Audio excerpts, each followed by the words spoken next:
Assalamualaikum warahmatullahi wabarakatuh. Saya Thelma Anissa Fitri. Di sini pada pertemuan pertama pada mata kuliah Product Development and Innovation, kita akan membahas konsep dasar inovasi. Di sini ada pernyataan dari Ras dan Waples tahun 2008. Ini menyatakan bahwa harga saham bukanlah sesuatu yang kita kendalikan.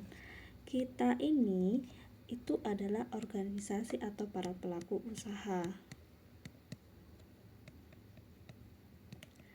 Kami mengontrol inovasi, penjualan, dan keuntungan. Jadi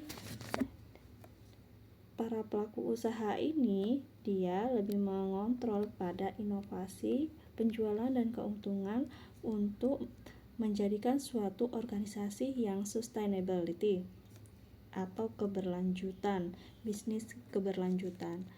Dan kemudian ada istilah invention. Di sini invention adalah penemuan. Penemuan dan inovasi itu bisa dibilang berbeda. Invention sendiri itu adalah proses mengubah pemikiran menjadi suatu bentuk baru yang dapat berupa produk. Sedangkan inovasi menurut Myers dan Marquez tahun 69 itu inovasi bukanlah suatu tindakan tunggal, melainkan bersama-sama dari subproses yang saling berkaitan. Di sini ada konsep di dalam inovasi itu ada sebuah konsep teori, penemuan, dan juga eksploitasi komersial. Jadi pada intinya inovasi itu merujuk pada proses menggabungkan ide atau penemuan untuk menciptakan sesuatu yang baru atau lebih baik dalam konteks yang lebih luas.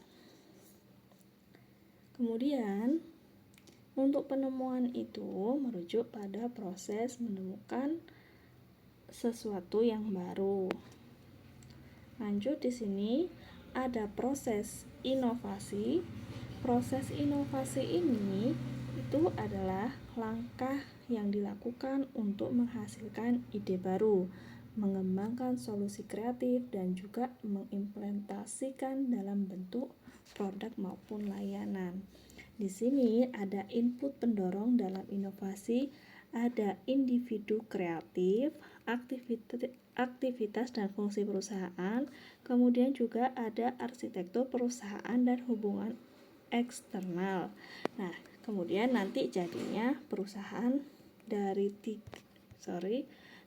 tiga input ini dia nantinya akan mengembangkan pengetahuan ataupun proses dan juga produk. Nah, kita akan bahas satu persatu mengenai individu kreatif. Di sini maksudnya adalah orang-orang yang ada di dalam organisasi yang memiliki kemampuan untuk berpikir out of the box. Nah, di sini akan menghasilkan ide-ide baru dan menciptakan solusi yang inovatif. Kemudian ada aktivitas. Aktivitas ini merujuk pada tindakan yang dilakukan oleh individu maupun kelompok di dalam perusahaan itu sendiri. Kemudian di sini ada fungsi perusahaan. Fungsi perusahaan ini itu adalah bagian-bagian dalam organisasi yang memiliki tanggung jawab maupun tugas khusus. Kemudian juga di sini ada arsitektur perusahaan. Arsitektur perusahaan ini itu mengacu pada struktur organisasi.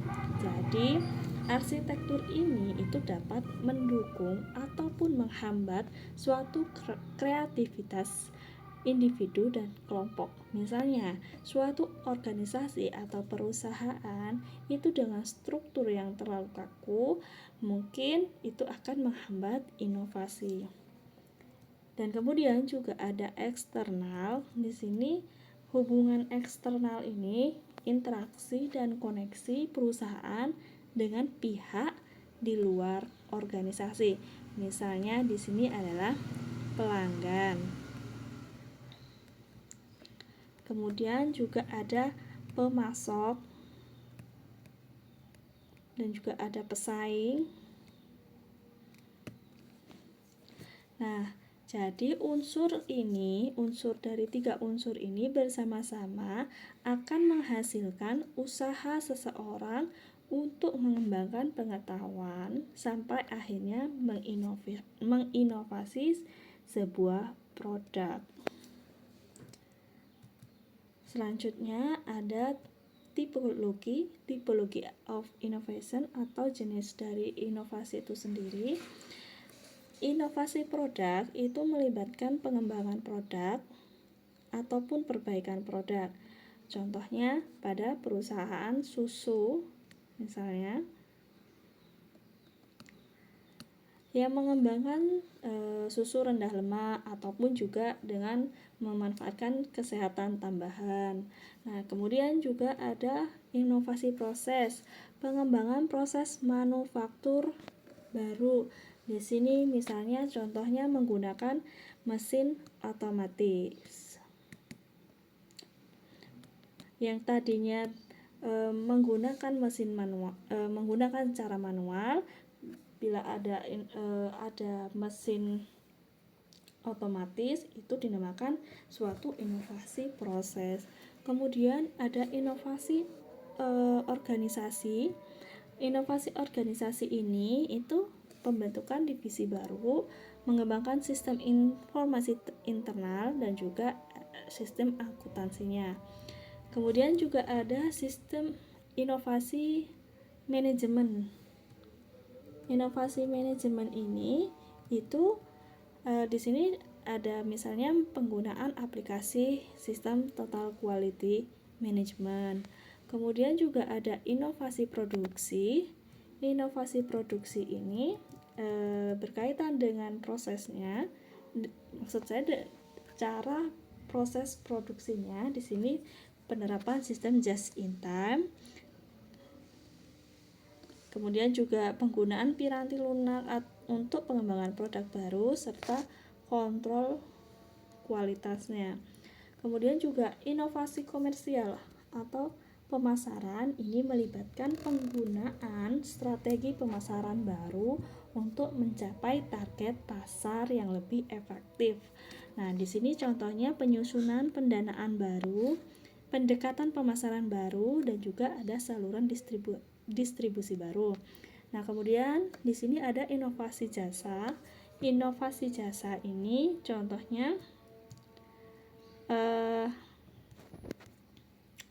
di sini inovasi yang melibatkan penyediaan jasa atau layanan baru atau perbaikan layanan untuk kebutuhan pelanggan dengan lebih baik.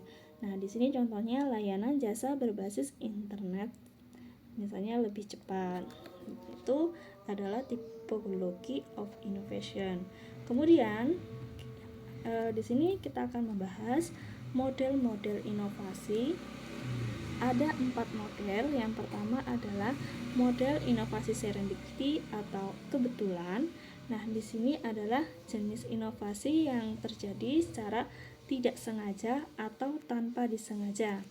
Contohnya di sini adalah microwave oven.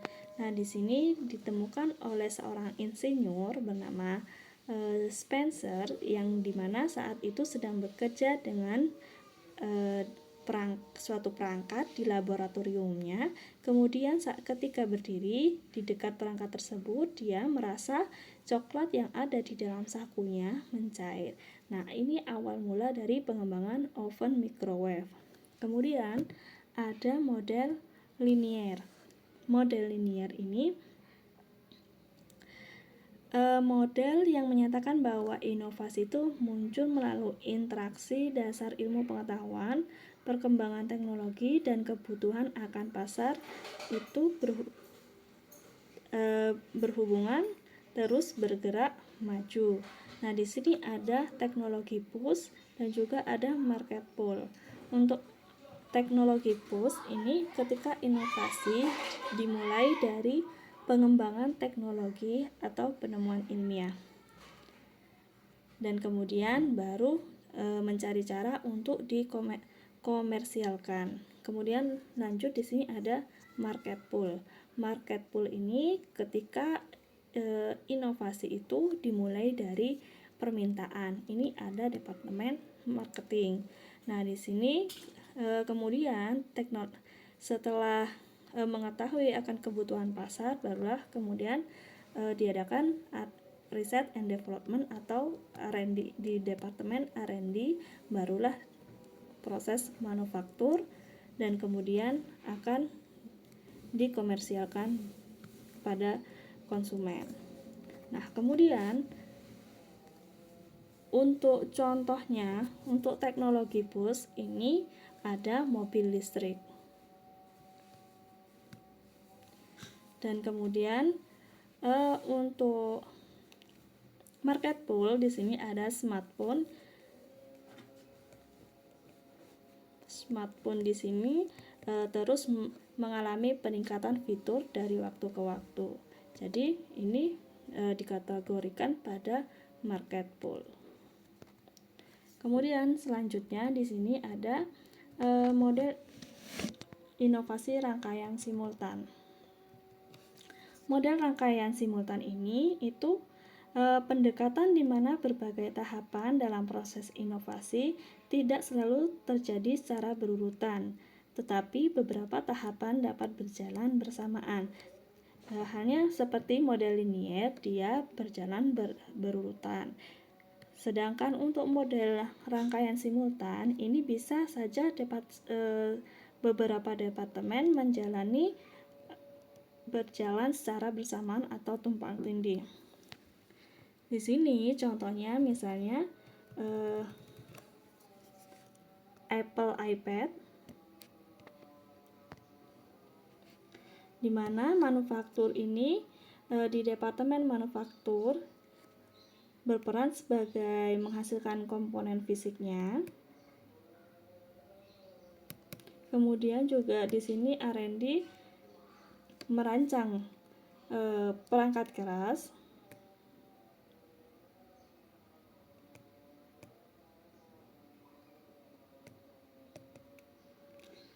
Perangkat keras dan lunaknya.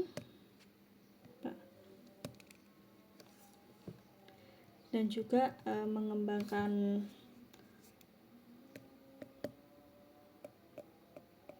fitur-fitur. Dan kemudian tim marketing itu mempromosi iPad jauh sebelum peluncuran.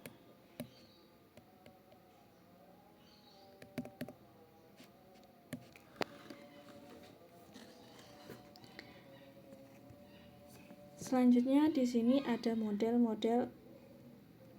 interaktif.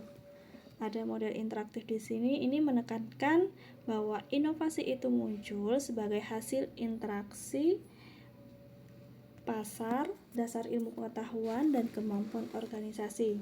Nah, misalnya pada kebutuhan masyarakat ini sadar akan perubahan iklim dan permintaan pasar untuk mobil yang ramah lingkungan, itu mendorong ide untuk berinovasi dalam kendaraan listrik.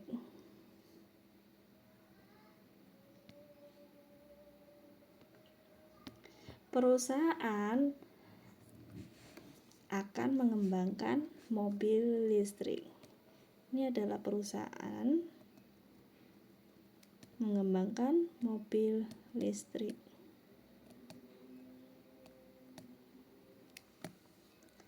Nah, jadi ini adalah hasil dari kombinasi penelitian dalam ilmu pengetahuan.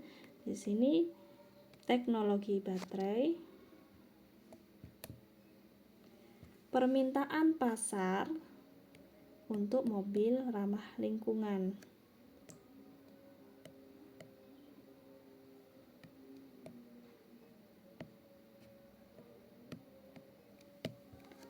diolah, jadinya dia akan menghasilkan produk inovatif.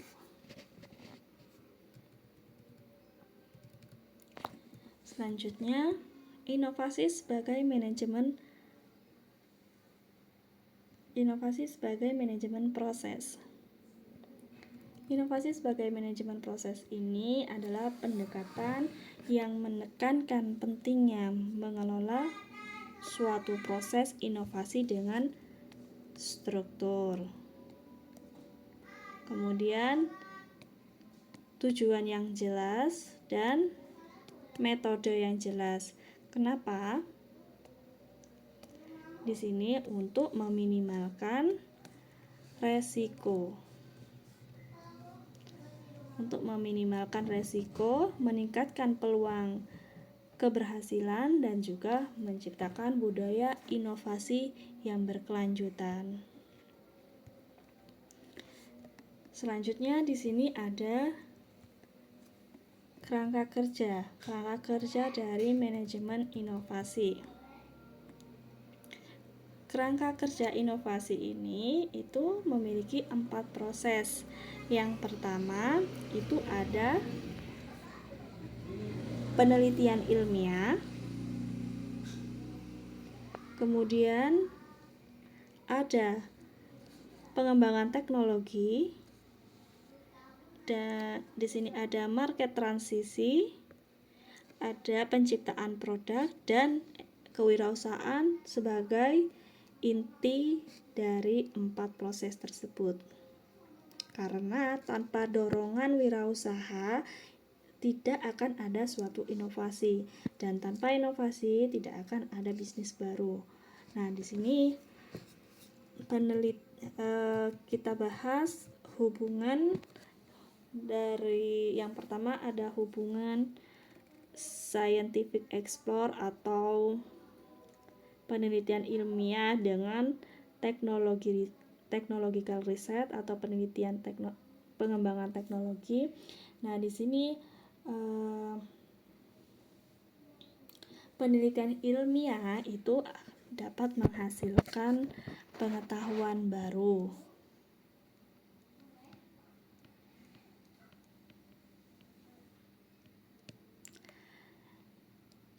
Di mana nantinya ini digunakan untuk mengembangkan teknologi baru dan atau meningkatkan teknologi yang sudah ada. Ini hubungan dari pengetahuan yang baru dapat meningkatkan teknologi yang ada. Sedangkan hubungan dari teknologi ke pengetahuan, pengembangan teknologi itu dapat memperluas penelitian ilmiah dengan dikembangkan suatu perangkat-perangkat penelitian. Nah, sedangkan penelitian ilmiah dan pengembangan ini pastinya saling mempengaruhi dalam menciptakan inovasi teknologi baru yang dapat meningkatkan suatu kapabilitas teknikal. Nah, di sini artinya penelitian ilmiah dan pengembangan teknologi ini memiliki peran penting dalam menciptakan kapabilitas teknikalnya. Nah, kemudian selanjutnya itu ada hubungan dari ini yang pertama.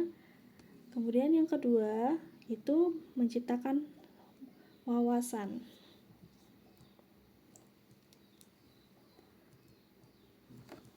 Wawasan sosial, create social insight. Nah, di sini kita bahas. Nah, penelitian ilmiah di sini itu akan dari penelitian ilmiah ke market transisi di sini dia akan memberikan wawasan baru mengenai perilaku konsumen dan juga tren pasarnya. Sedangkan dari market transisi ke pengetahuan ke penelitian ilmiah itu menentukan fokus penelitian yang lebih relevan dengan kebutuhan pasarnya, dengan kebutuhan pasar. Nah, di sini jadi penelitian ilmiah dan transisi pasar itu dapat saling mempengaruhi dalam menciptakan inovasi produk yang dapat memenuhi kebutuhan konsumen ataupun juga keinginan konsumen. Nah, wawasan sosial ini dihasilkan dari penelitian ilmiah dan juga transisi pasar. Nah, ini untuk meningkatkan pemahaman mengenai perilaku konsumen dan tren pasarnya. Nah, selanjutnya di sini ada transisi pasar dan penciptaan produk. Nah, di sini transisi pasar ini dapat mempengaruhi penciptaan produk dengan menentukan kebutuhan keinginan konsumen yang perlu dipenuhi. Kemudian untuk penciptaan produk ini dapat mempengaruhi transisi pasar itu dengan menciptakan produk yang dapat memenuhi kebutuhan dan keinginan konsumen sehingga dapat meningkatkan permintaan pasar. Hubungan ini itu dapat menghasilkan produk yang memiliki nilai konsumen yang tinggi karena produk tersebut dapat memenuhi kebutuhan dan keinginan konsumen. Jadi hubungannya seperti itu. Nah, terakhir di sini ada ini yang ketiga, lalu ada create technical function. Di sini ada hubungan dari pengembangan teknologi dan juga penciptaan produk. Pengembangan teknologi itu dapat mempengaruhi penciptaan produk dengan menyediakan teknologi baru yang dapat digunakan untuk menciptakan suatu produk ataupun juga meningkatkan produk yang sudah ada. Kemudian untuk penciptaan produk terhadap teknologi ini menentukan kebutuhan teknologi yang perlu dikembangkan untuk menciptakan produk yang lebih baik. Nah, jadi hubungan antara pengembangan teknologi dan juga penciptaan produk dapat menghasilkan produk yang memiliki fungsi teknikal yang lebih baik maupun yang inovatif. Nah, jadi hubungan-hubungan yang ada ini pastinya memiliki suatu arti tertentu. Dan terakhir pada hubungan yang ada di entrepreneurship yang menjadi suatu peran sentral di antara 4 proses ini. Yang pertama mulai dari penelitian ilmiah. Penelitian ilmiah terhadap entrepreneurship atau kewirausahaan. Nah, sedangkan penelitian ilmiah itu memberikan wawasan baru, sedangkan kewirausahaan itu akan mempengaruhi penelitian ilmiah untuk menentukan fokus penelitian yang lebih relevan dengan kebutuhan bisnis. Dengan demikian, kewirausahaan dan penelitian ilmiah ini penting dalam menciptakan pengetahuan baru mengenai kewirausahaan dan meningkatkan keberhasilan suatu bisnis. Kemudian di sini juga ini saya tulis A. Nah, kemudian di sini ada hubungan penciptaan produk dan kewirausahaan. Nah, kewirausahaan ini mempengaruhi penciptaan produk dengan menciptakan suatu ide-ide baru untuk produk yang dapat memenuhi kebutuhan konsumen.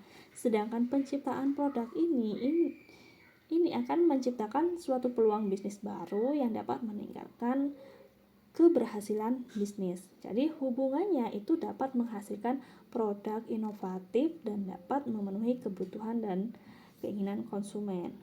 Kemudian di sini pengembangan teknologi dengan kewirausahaan.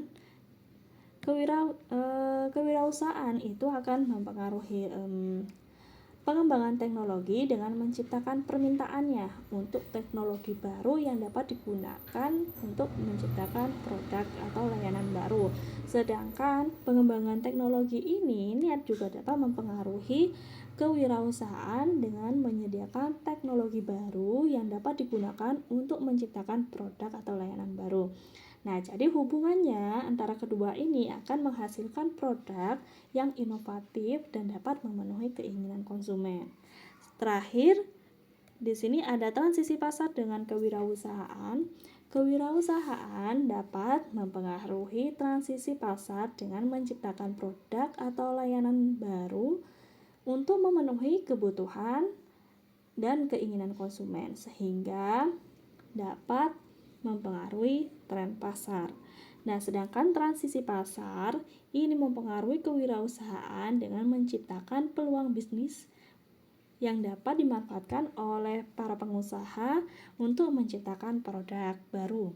Nah, jadi hubungan timbal balik antara kedua ini itu menghasilkan produk atau layanan baru yang dapat memenuhi kebutuhan dan keinginan konsumen sehingga dapat meningkatkan daya bisnis di pasar. Pada intinya di sini dari 4 proses ini dan juga inti ini saling berkaitan untuk menciptakan suatu produk yang dapat memenuhi kebutuhan dan keinginan konsumen. Baik, selanjutnya di sini ada sebuah video cuplikan dari Dr. Indrawan Nugroho, seorang innovation consultant. Bisa kita lihat bersama-sama. Ada yang tanya sama saya, Coach, Coca-Cola itu inovasinya apa? Kayaknya dari dulu ya cuma gitu-gitu aja produknya. Banyak inovasi yang dilakukan sama Coca-Cola Company. Kalau enggak, mana mungkin dia bisa jadi perusahaan raksasa yang sangat sukses. Hanya memang nggak banyak orang yang tahu apa yang terjadi di balik gemerlap layar Coca-Cola. Sekedar contohnya aja nih. Tahukah Anda bahwa awalnya Coca-Cola itu diciptakan sebagai obat untuk orang yang kecanduan morfin? Yup. Nah, di video ini saya ingin cerita tentang 8 inovasi unik yang Coca-Cola lakukan sejak awal pendiriannya. Siap-siap contek dan aplikasikan di perusahaan Anda.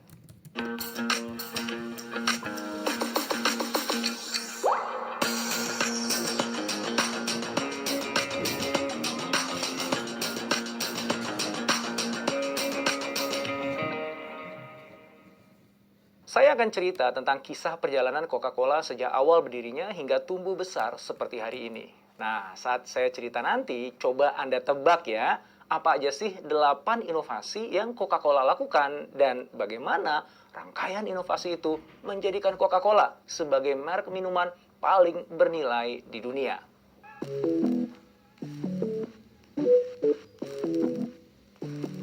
Coca-Cola atau lebih dikenal dengan nama Coke di masanya merupakan penemuan dari seorang apoteker asal Amerika yang juga seorang veteran Angkatan Darat Konfederasi bernama John Pemberton. Luka akibat perang membuat John bergantung pada morfin yang dikonsumsinya sehari-hari untuk mengurangi rasa sakit. Sadar bahwa itu nggak baik untuk kesehatannya, maka ia mencari solusi lain. Nah, di pertengahan tahun 1800-an, John mendengar tentang minuman bernama Vin Mariani yang terbuat dari daun coca dan red wine atau anggur merah, dan konon katanya berkhasiat menyembuhkan penyakit apapun.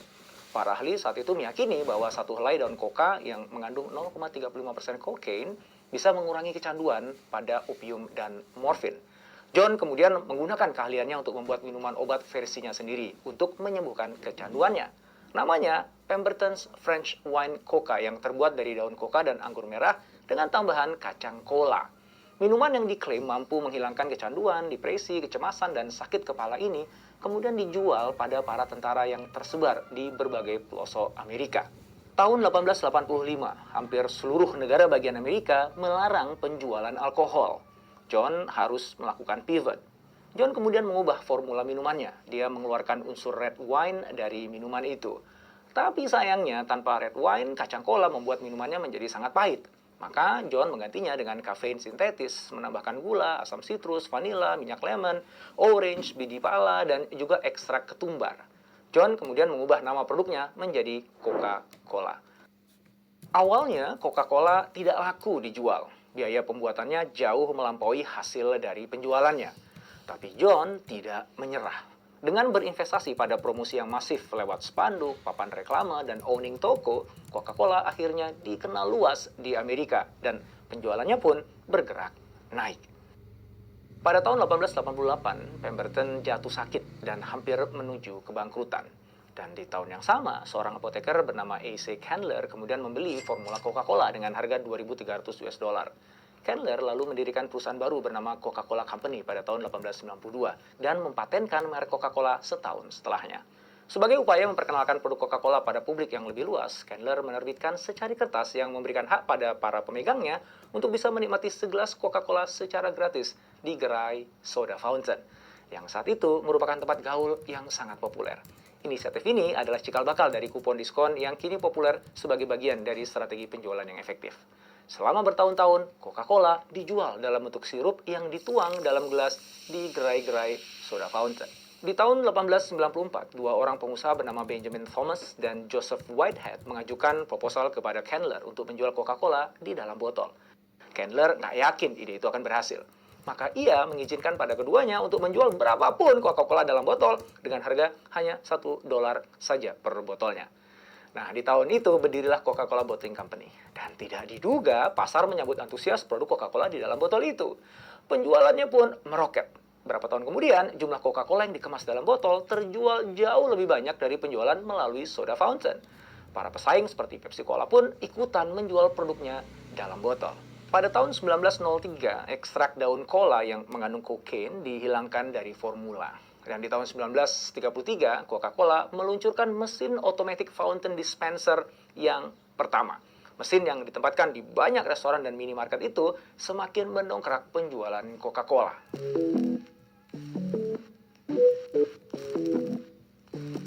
Berhasil di Amerika, Coca-Cola berupaya masuk ke Eropa dengan promosi masif yang memposisikan dirinya sebagai minuman penyegar. Di Eropa, botol Coca-Cola diubah menjadi mirip botol champagne berwarna hijau. Harapannya agar dapat lebih diterima masyarakat yang ada di sana. Coca-Cola juga aktif mensponsori event-event besar dunia. Selama Olympic Games tahun 1928 di Amsterdam, Coca-Cola menyediakan 40.000 botol Coca-Cola untuk para atlet. Dan ketika Perang Dunia Kedua pecah, Coca-Cola berjanji bahwa setiap prajurit akan mendapatkan Coca-Cola dimanapun mereka berada. Dan yang paling menarik menurut saya adalah Coca-Cola berhasil mengubah citra visual dari Santa Claus yang sebelumnya laki-laki kurus dengan kostum warna hijau menjadi laki-laki gemuk dengan kostum warna merah, seperti warnanya Coca-Cola. Wow, sebegitu kuatnya ya kekuatan kampanye dari Coca-Cola. Oke, sampai sini dulu deh. Ada berapa inovasi yang Anda berhasil temukan dari kisah yang saya ceritakan tadi? Ada 5 ya. Pertama, penciptaan minuman Coca-Cola itu sendiri. Kedua, penerbitan kupon produk sampling. Ketiga, botulisasi Coca-Cola. Keempat, penciptaan mesin dispenser soda otomatis. Dan kelima, strategi promosi Coca-Cola yang out of the box. Dalam perjalanannya, Coca-Cola Company melakukan akuisisi terhadap berbagai perusahaan lainnya. Pada tahun 1946, Coca-Cola membeli hak Fanta, merek minuman ringan yang sebelumnya dikembangkan di Jerman. Perusahaan juga melebarkan sayapnya ke produksi minuman jus jeruk dengan mengakuisisi perusahaan lainnya bernama Minute Maid Corporation pada tahun 1960. Kemudian di tahun 2000-an, aksi akuisisi pun masuk ke Asia, di mana Coca-Cola mengakuisisi cola asal India seperti Thumbs Up dan Barq's. Mereka juga mengakuisisi produk jus buah smoothies dan bar bernama Odwalla di tahun 2001. Nah, pada tahun 2007, Coca-Cola mengakuisisi Fuse Beverage. Dan di tahun 2019, Coca-Cola mengakuisisi Costa yang memiliki 4.000 kedai kopi di Eropa, Asia, dan Timur Tengah. Saya tidak mengkategorikan rangkaian aksi akuisisi itu sebagai bagian dari inovasi loh ya. Tapi ya mereka layak lah untuk disebut di video ini karena akuisisi itu jadi bagian penting dari strategi pertumbuhan Coca-Cola. Tidak semua produk minuman baru dari The Coca-Cola Company itu merupakan hasil akuisisi. Coca-Cola juga mengembangkan produknya sendiri. Misalnya, di tahun 1961, Coca-Cola memperkenalkan minuman rasa lemon bernama Sprite. Lalu di tahun 1963, meluncurkan minuman bebas gula bermerek Tab. Di tahun 1982, Coca-Cola memperkenalkan minuman ringan rendah kalori bebas gula yang dikenal dengan Diet Coke. Tahun-tahun berikutnya, Coca-Cola terus mengembangkan beberapa formula rasa baru seperti Coca-Cola C2, Coca-Cola Zero Sugar, Cherry Coke, Vanilla Coke, Coca-Cola with Lime, dan Raspberry Coke. Beberapa varian rasa baru nggak diterima dengan baik di pasar ya, dan memicu kekesalan beberapa konsumen. Maka Coca-Cola kemudian merampingkan varian produknya dan kembali menghidupkan formula lama yang disebut dengan Coca-Cola Classic. Di tahun 2002, Coca-Cola meluncurkan Aquarius, minuman isotonik yang diperuntukkan bagi mereka yang aktif dan gemar berolahraga. Pada tahun yang sama, Coca-Cola Indonesia juga meluncurkan Fresh Tea, teh dalam kemasan botol dengan aroma bunga melati yang khas. Kemudian, Fanta meluncurkan dua rasa baru, yaitu Fanta Nanas di tahun 2002 dan gabungan dua rasa buah, Orange dan Mango, yang disebut dengan Fanta Orengo pada tahun 2003. Di tahun yang sama, Coca-Cola Indonesia meluncurkan Sunfill, produk minuman sirup dan serbuk instan rasa buah. Nah, semua itu adalah inovasi Coca-Cola yang berupa inovasi produk.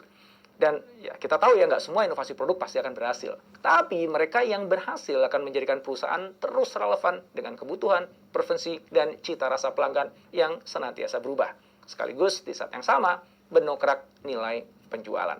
Triyono Prijosusilo, Director of Public Affairs Communication and Sustainability PT Coca-Cola Indonesia, mengatakan bahwa Coca-Cola bisa menjadi sebuah merek yang kuat karena salah satunya mampu menghadirkan produk berkualitas yang menjawab kebutuhan konsumen yang berbeda-beda di setiap waktu. Maka nggak heran jika beberapa varian Coca-Cola cocok untuk dikonsumsi di waktu tertentu dan beberapa varian lain pas untuk dikonsumsi di waktu yang berbeda. Coca-Cola sebagai brand merupakan sebuah produk, tapi Coca-Cola sebagai perusahaan memiliki banyak produk yang dapat dikonsumsi oleh pelanggan di waktu dan kesempatan yang berbeda. Berbagai varian produk itulah yang diharapkan bisa menjawab berbagai macam kebutuhan konsumen.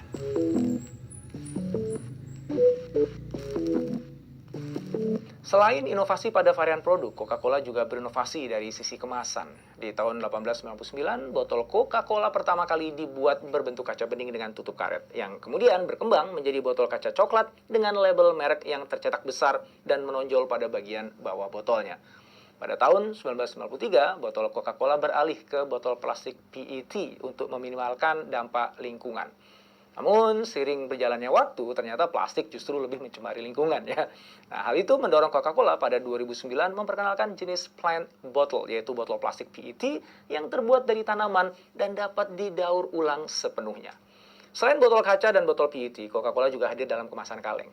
Dan di 2018, Coca-Cola kembali berinovasi dengan merilis Coca-Cola di Jepang dalam bentuk kantong yang dapat digunakan kembali. Inovasi kemasan Coca-Cola nggak berhenti pada bentuk dan bahannya saja, melainkan juga pada desain visualnya. Ini dilakukan dalam rangka membangun story dan meningkatkan value dari produk Coca-Cola di mata pelanggan. Pada tahun 2005 misalnya, Coca-Cola mengumumkan kemasan botol M5, di mana perusahaan bekerja sama dengan 5 perusahaan desain yang berbeda untuk membuat botol aluminium edisi terbatas. Kemudian di tahun 2013 sampai 2014, Coca-Cola memperkenalkan kampanye Share a Coke With, di mana botolnya menampilkan label yang disesuaikan dengan nama pelanggannya. Pada tahun 2016, Coca-Cola juga sempat menambahkan lirik lagu populer ke botol Share a Song. Liriknya berkisar dari Taylor Swift ke Queen dan beberapa nama artis besar lainnya. Inovasi ini disebut dengan personalization, di mana produk massal diberikan keunikan tertentu sehingga terasa lebih personal. Inovasi ini menarik bagi konsumen sehingga nggak sedikit dari mereka yang menjadikan desain kemasan Coca-Cola sebagai item koleksi. Itulah 8 inovasi yang Coca-Cola lakukan yang banyak orang tidak ketahui. Inovasi yang membuat Coca-Cola bukan hanya... Oke, itu dia sedikit cuplikan dari Dr. Indrawan. Kita lihat apa saja 8 inovasi Coca-Cola yang dipaparkan. Yang pertama itu ada penciptaan minuman Coca-Cola itu sendiri yang diciptakan awalnya sebagai obat kecanduan morfin. Yang kedua itu ada penerbitan kupon produk sampling kepada hak para pemegang. Kemudian yang ketiga itu botolisasi Coca-Cola yang biasanya dijual dengan sirup di sebuah gelas. Yang keempat itu penciptaan mesin dispenser soda otomatis. Yang kelima ada strategi promosi Coca-Cola yang out of the box. Dan yang keenam itu ada variasi inovasi varian produk yang seperti disebutkan tadi, ada Coca-Cola 2C2, Coca-Cola Zero Sugar, Cherry Coke, Vanilla, Coca-Cola with Lime, dan Raspberry Coke. Nah, kemudian yang ketujuh, inovasi kemasan. Pada tahun 1899 biasanya pertama kali dibuat itu berbentuk kaca bening dengan tutup karet. Nah, pada tahun 2005 Itu Coca-Cola mengumumkan kemasan botol M5, di mana perusahaan ini bekerja sama dengan 5 perusahaan desain yang berbeda untuk membuat botol aluminium. Kemudian yang ke-8 personalization, yaitu memperkenalkan kampanye Share a Coke with, di mana botolnya menampilkan label yang disesuaikan dengan nama pelanggannya. Itu dia 8 inovasi Coca-Cola. Nah, baik teman-teman, itu saja yang dapat saya sampaikan. Ya, terima kasih atas perhatiannya. Dan dalam kesimpulan ini saya berharap bahwa informasi yang dibagikan dalam video ini dapat memberikan wawasan baru pada teman-teman. Wassalamualaikum warahmatullahi wabarakatuh.